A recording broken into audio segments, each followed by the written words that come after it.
Hello प्यारे दोस्तों, पिछली वीडियो हमारा क्वेश्चन नंबर 1 हो गया था। आज हम करेंगे क्वेश्चन नंबर 2। तो क्वेश्चन नंबर 2 क्या कह रहा है? कह रहा है निम्न स्थितियों को द्विघात समीकरणों के रूप में निरूपित कीजिए। क्या कहा है? निम्न स्थितियों को द्विघात समीकरणों के रूप में निरूपित कीजिए। हमें क्या करना? हमें इसका समीकरण बनाना है। तो क्वेश्चन क्या कह रहा है? कह रहा है एक आयताकार भूखंड का क्षेत्रफल 528 मीटर स्क्वायर है। क्या दिया है? एक आयताकार भूखंड है जिसका क्षेत्रफल 528 मीटर स्क्वायर दिया गया है। कहा है क्षेत्र की लंबाई मीटरों में, जो क्षेत्र की लंबाई है वो मीटरों में है, ये बताया जा रहा है। क्षेत्र की लंबाई चौड़ाई के दूने से एक अधिक है। क्या कहा है? जो क्षेत्र की लंबाई है वो चौड़ाई के दूने से एक अधिक है। हमें भूखंड की लंबाई और चौड़ाई ज्ञात करनी है। हमें क्या ज्ञात करनी है? हमें भूखंड की लंबाई और चौड़ाई ज्ञात करनी है। तो जो पूछा जाए उसी को मान लो। क्या पूछा गया है? भूखंड की लंबाई और चौड़ाई। तो भूखंड की लंबाई मान लो। सबसे पहले लिख दो हल। पूछा गया है भूखंड की लंबाई और चौड़ाई, तो भूखंड की चौड़ाई मान लो x है। माना आयताकार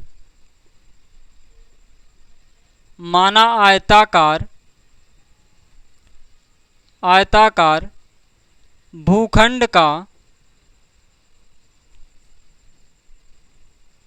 भूखंड की चौड़ाई, माना आयताकार भूखंड की चौड़ाई x है। x क्या? मीटर। हमने मान लिया आयताकार भूखंड की चौड़ाई x मीटर है। अब देखो क्वेश्चन में क्या कह रहा है? कह रहा है क्षेत्र की लंबाई चौड़ाई के दूने से एक अधिक है। तो आयत की चौड़ाई क्या हो जाएगी? और आयताकार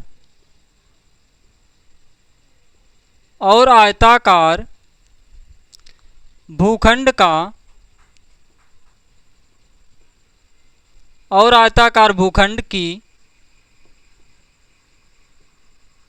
लंबाई। देखो क्वेश्चन में क्या कहा है?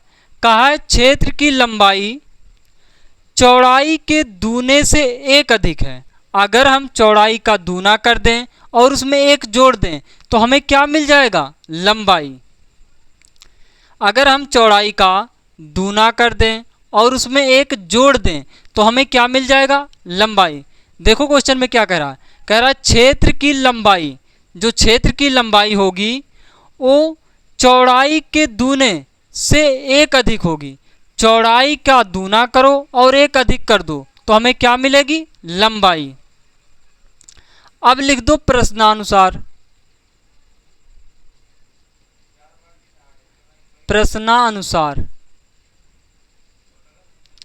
और देखो क्वेश्चन में क्या कह रखा है?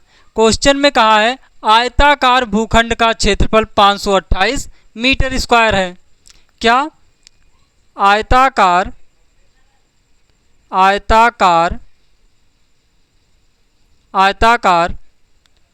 भूखंड का क्षेत्रफल, आयताकार भूखंड का क्षेत्रफल कितना है? 528 मीटर स्क्वायर। तो ये बताओ आयत का क्षेत्रफल का सूत्र क्या होता है? आयत का क्षेत्रफल का सूत्र होता है लंबाई गुणे चौड़ाई। क्या होता है? लंबाई गुणे चौड़ाई बराबर क्या होगा? 528 मीटर स्क्वायर। लंबाई क्या है? लंबाई हमारा 2x + 1 है। क्या है? 2x + 1। लंबाई हमारा कितना है? 2x + 1 है। चौड़ाई कितना है? चौड़ाई कितना है x है, तो ये हो गया x बराबर 528 मीटर स्क्वायर है। अब x का गुणा कर लो इसके साथ, क्या हो जाएगा x का गुणा इसके साथ करोगे 2x स्क्वायर, x का गुणा 1 के साथ करोगे प्लस का x बराबर 528, ये हो गया। अब एक काम करो, इसको इधर ले आओ, क्या हो जाएगा 2x स्क्वायर प्लस का x माइनस का 528 बराबर 0। क्या हो गया 2x square plus x minus का 528 बराबर 0। तो यही हमारा हो गया समीकरण, यही हमारा क्या हो गया आंसर हो गया। देखो क्वेश्चन में क्या कह रखा था, कहा है निम्न स्थितियों को द्विघात समीकरण के रूप में निरूपित कीजिए। हमें सिर्फ द्विघात समीकरण के रूप में बनाना है। तो एक बार इस क्वेश्चन को फिर से समझो। क्वेश्चन में कहा है एक आयताकार भूखंड का क्षेत्रफल 528 मीटर स्क्वायर है। कह रहा क्षेत्र की लंबाई चौड़ाई के दूने से 1 अधिक है।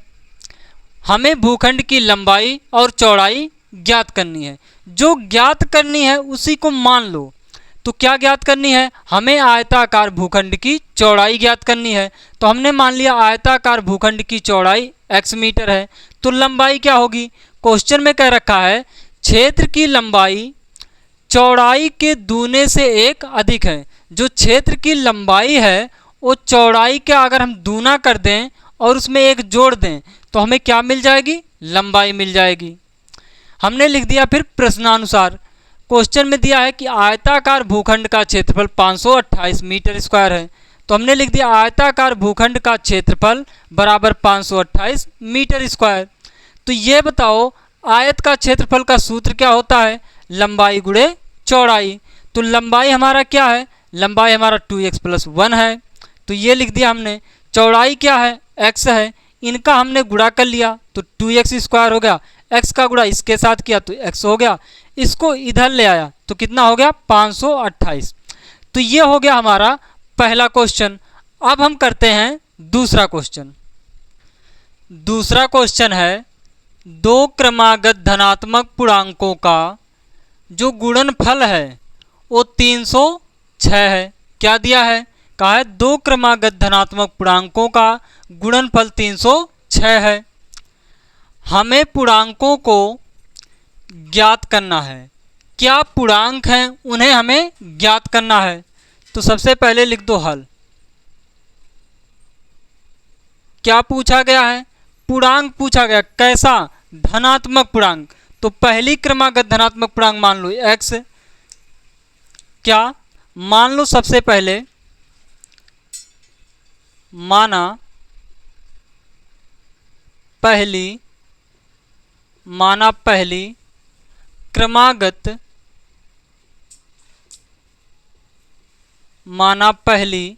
क्रमागत धनात्मक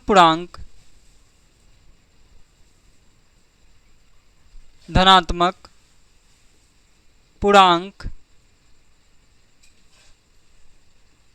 x है। हमने मान लिया पहली क्रमागत जो धनात्मक पूर्णांक है वो x है। दूसरी क्रमागत धनात्मक पूर्णांक क्या होगी, और दूसरी क्रमागत धनात्मक पूर्णांक और दूसरी क्रमागत धनात्मक पूर्णांक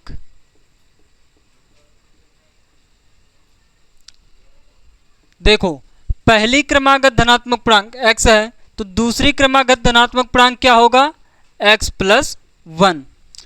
क्वेश्चन में क्या कह रखा है, कह रहा दो क्रमागत धनात्मक पूर्णांकों का गुणनफल 306 है। अगर हम इनका गुणा कर दें तो हमें क्या मिलेगा, 306 मिलेगा। तो लिख दो प्रश्नानुसार।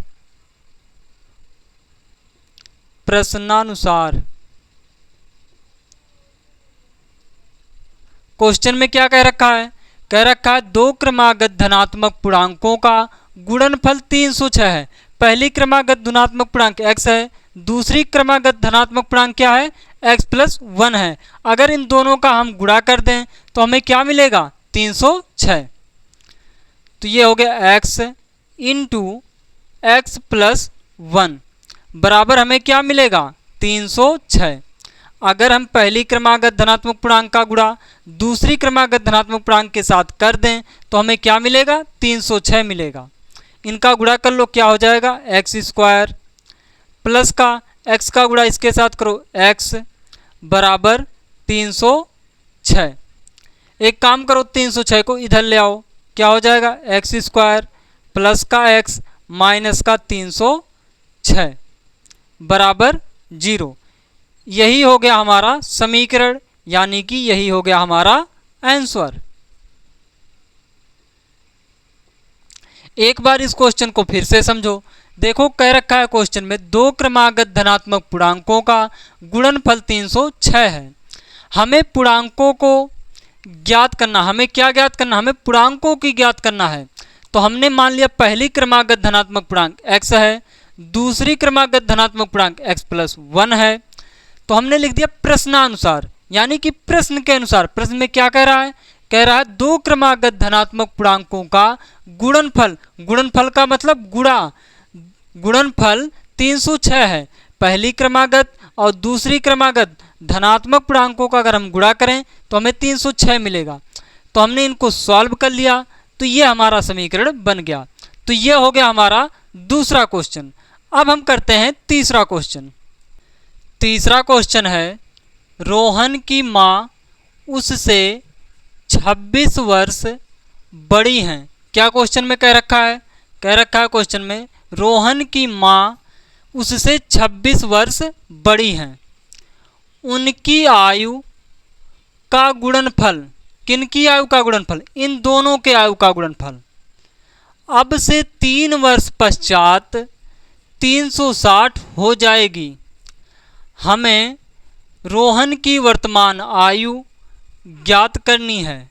हमें किसकी आयु ज्ञात करनी है, रोहन की वर्तमान आयु ज्ञात करनी है। तो जिसकी आयु ज्ञात करनी है उसी को मान लो।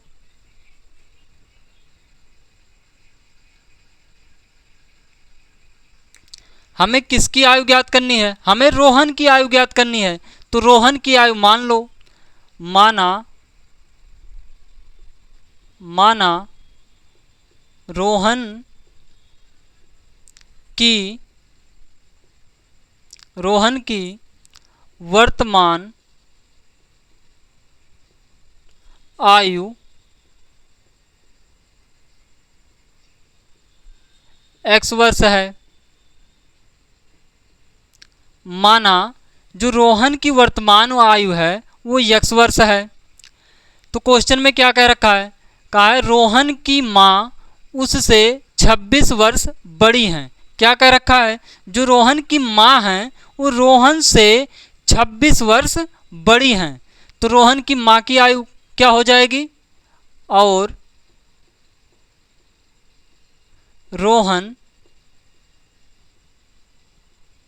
की माँ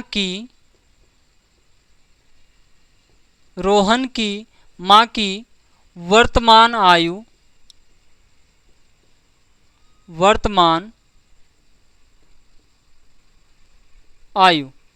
रोहन की माँ की वर्तमान आयु क्या होगी। देखो क्वेश्चन में क्या कहा है, रोहन की माँ उससे 26 वर्ष बड़ी हैं। किससे, रोहन से। जो रोहन की माँ हैं वो रोहन से 26 वर्ष बड़ी हैं। रोहन x वर्ष का है तो उसकी माँ कितने वर्ष की होंगी, x प्लस 26। क्यों, क्योंकि जो रोहन की माँ हैं वो रोहन से कितनी वर्ष बड़ी हैं, 26 वर्ष बड़ी हैं। अब लिख दो प्रश्नानुसार,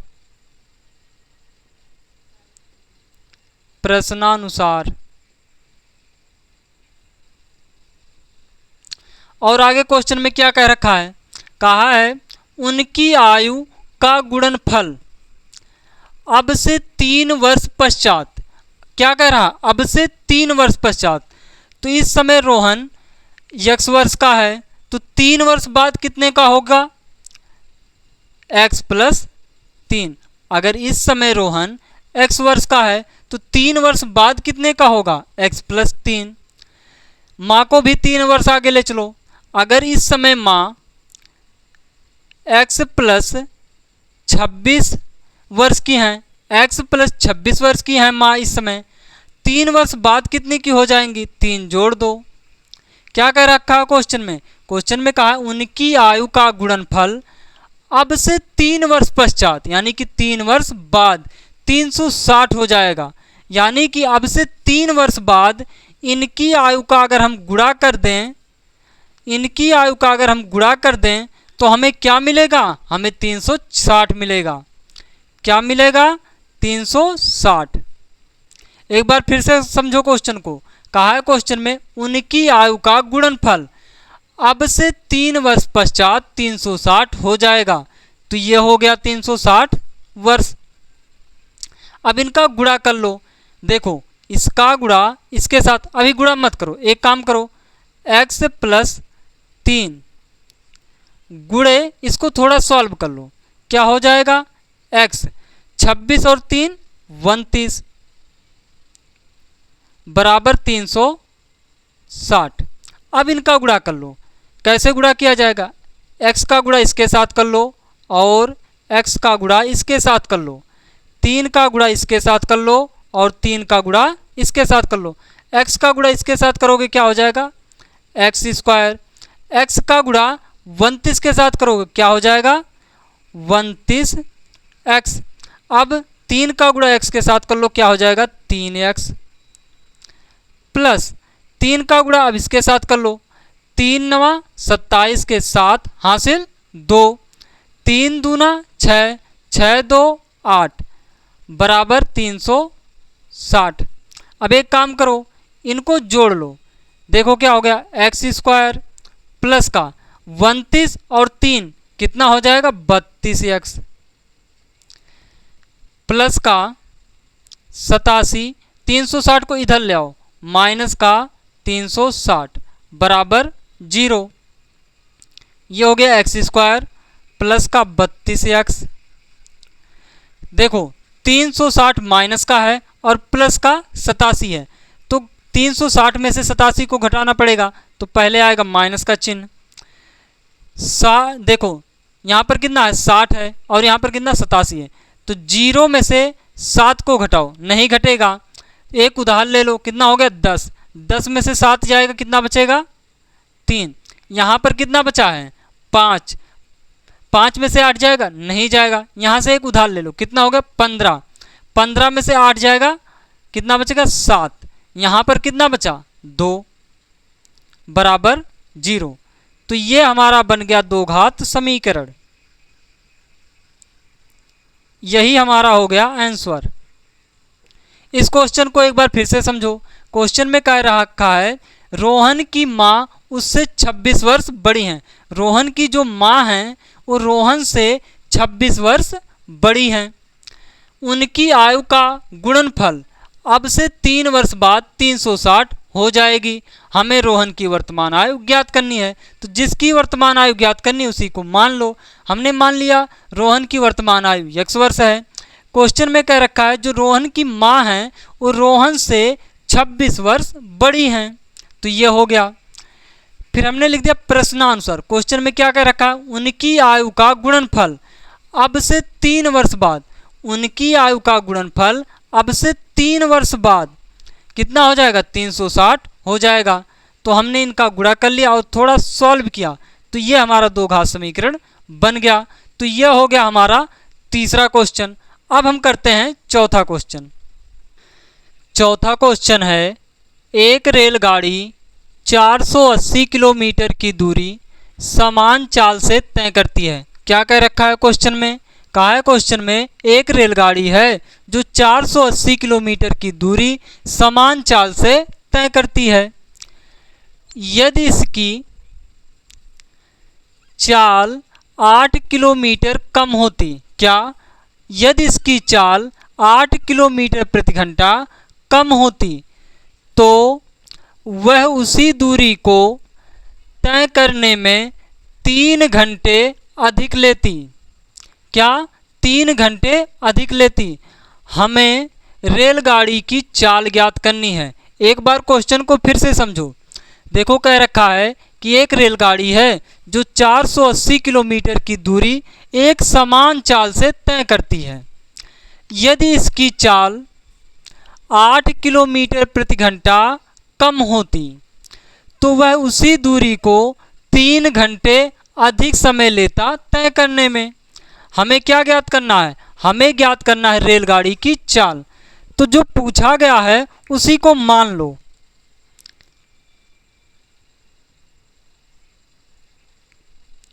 हमें क्या ज्ञात करना है? हमें ज्ञात करना है रेलगाड़ी की चाल। तो रेलगाड़ी की चाल मान लो। माना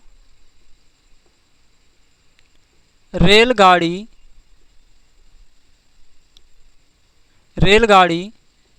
की चाल x किलोमीटर प्रति घंटा है। हमने मान लिया रेलगाड़ी की चाल x किलोमीटर प्रति घंटा है। अगर रेलगाड़ी की चाल x किलोमीटर प्रति घंटा है तो रेलगाड़ी को 480 किलोमीटर की दूरी तय करने में कितना समय लगेगा ये निकाल लो। 480 किलोमीटर की दूरी तय करने में लगा समय बराबर क्या होता है? समय बराबर होता है दूरी बटे चाल। क्या? दूरी बटे चाल। समय बराबर क्या होता है? दूरी बटे चाल। तो कह रहा है 480 किलोमीटर की दूरी तय करने में लगा समय। समय बराबर क्या होता है? दूरी बटे चाल। तो दूरी कितनी है? दूरी है 480 किलोमीटर। दूरी कितना है? 480 किलोमीटर है दूरी। चाल क्या है? चाल है x किलोमीटर प्रति घंटा। तो ये हो गया x। अब देखो क्या क्वेश्चन में कह रहा है। कह रहा है यदि इसकी चाल 8 किलोमीटर प्रति घंटा कम होती तो रेलगाड़ी की नई चाल ज्ञात कर लो। रेलगाड़ी की नई चाल। रेलगाड़ी की नई चाल। रेलगाड़ी की पहले चाल कितना था? x। कितना कम कर दिया जा रहा है? 8 किलोमीटर प्रति घंटा। पहले x था रेलगाड़ी की चाल, अब कम कर दिया जा रहा है, यानी कि घटा दिया जा रहा है, यानी कि कम कर दिया जा रहा है। कितना? 8 किलोमीटर प्रति घंटा। देखो अब रेलगाड़ी की नई चाल हो गई 8 किलोमीटर प्रति घंटा। अब ज्ञात कर लो 480 किलोमीटर की दूरी तय करने में अब कितना समय लगेगा। तो 480 किलोमीटर की दूरी तय करने में लगा समय। समय बराबर क्या होता है? दूरी बटे चाल। दूरी बटे चाल। दूरी कितना है? दूरी वही है 480 किलोमीटर। चाल क्या है? पहले चाल थी x, लेकिन रेलगाड़ी की अब नई चाल हो गई। रेलगाड़ी की नई चाल कितना हुआ? x-8। कितना हो गया है? x-8। अब ध्यान से देखना, ये भी क्या है? समय है। और ये क्या है? ये भी समय है और ये भी समय है। इन दोनों में से समय कौन सा ज़्यादा है ये बताओ। इन दोनों में से कौन सा समय ज़्यादा है? जबकि दोनों समय ही हैं, ये भी समय है और ये भी समय है। तो दोनों में से समय कौन सा ज़्यादा है? ये समय ज़्यादा है। अगर ये समय ज़्यादा है, इस समय में से अगर ये समय हम घटा दें तो हमें अंतर कितने का मिलेगा? हमें अंतर 3 घंटे का मिलेगा। अगर इस ज़्यादा समय में से इस कम समय को घटा दें तो हमें अंतर कितने का मिलेगा? 3 घंटे का मिलेगा। तो अब लिख दो प्रश्नानुसार। प्रश्नानुसार अगर हम ज़्यादा समय में से कम समय घटा दें तो हमें अंतर कितने का मिल रहा है? 3 घंटे का मिल रहा है। अब इनको सॉल्व कर लो। एलसीएम कितना हो जाएगा? x - 8 into x. अब एक काम करो, इसका भाग करो इसमें। जब इसका भाग करोगे इसमें तो ये कट जाएगा, बचेगा क्या? x। तो x का गुणा इसके साथ कर लो, कितना हो जाएगा? 480 x माइनस,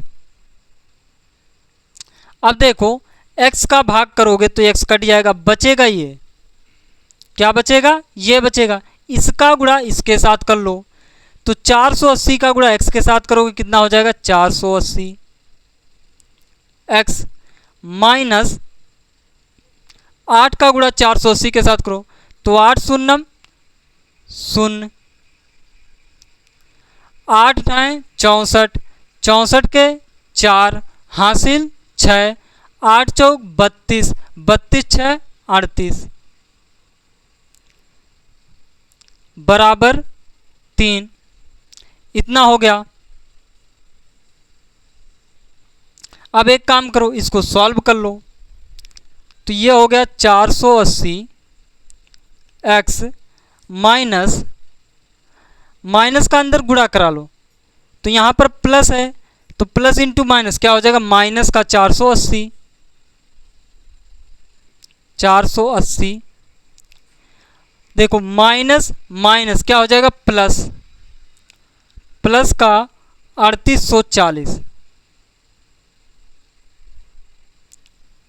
बटे, अब एक काम करो, इसका गुणा कर लो। जब x का गुणा इसके साथ करोगे x स्क्वायर हो जाएगा और x का गुणा इसके साथ करोगे माइनस का 8x हो जाएगा।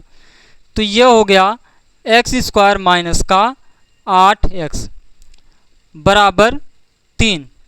अब देखो प्लस का 480x माइनस का 480x ये कट जाएंगे, बटे 1 कर लो और क्रॉस गुणा कर लो। 1 का गुणा इसके साथ हो जाएगा 3840 के साथ, किसके साथ? 3840 का साथ। 3 का गुणा इनके साथ हो जाएगा तो ये हो जाएगा 3x स्क्वायर माइनस का 3 8 24x देखो बराबर 3840 हो गया। अब एक काम करो, 3 का भाग कर दो दोनों तरफ, समीकरण में 3 का भाग कर दो। देखो 3 से ये कटेगा या नहीं, पहले तब भाग करो।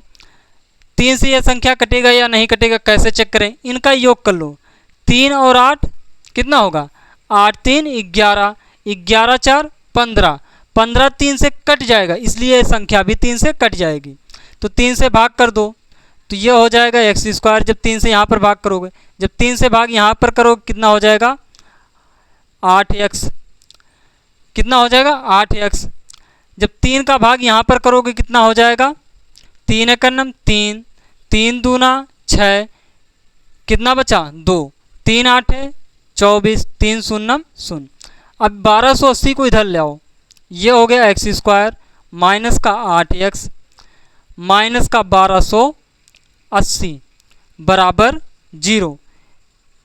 ये हमारा बन गया समीकरण, यही हो गया हमारा आंसर। तो इस क्वेश्चन को एक बार फिर से समझो। देखो क्वेश्चन में कह रखा है कि एक रेलगाड़ी है जो एक समान चाल से चलती है। यदि इसकी चाल 8 किलोमीटर प्रति घंटा कम कर दी जाए तो वह उसी दूरी को 3 घंटे अधिक लेती है तय करने में। हमें ज्ञात करना है कि रेलगाड़ी की चाल कितनी है। तो हमने मान लिया रेलगाड़ी की चाल x किलोमीटर प्रति घंटा है। अगर रेलगाड़ी की चाल x किलोमीटर प्रति घंटा है तो 480 किलोमीटर की दूरी तय करने में कितना समय लगेगा ये निकाल लो। तो समय बराबर क्या होता है, दूरी बटे चाल। दूरी कितना है, 480 बटे चाल कितना है, x है, तो ये हो गया 480 बटे x। देखो क्वेश्चन में कह रखा है कि यदि रेलगाड़ी की चाल 8 किलोमीटर प्रति घंटा कम होती तो रेलगाड़ी की नई चाल ज्ञात कर लो।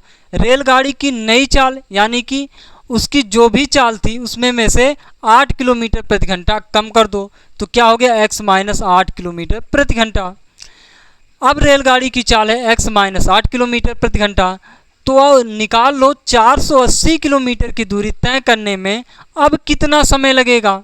तो समय बराबर दूरी बटे चाल, 480 बटे x माइनस 8 हो गया।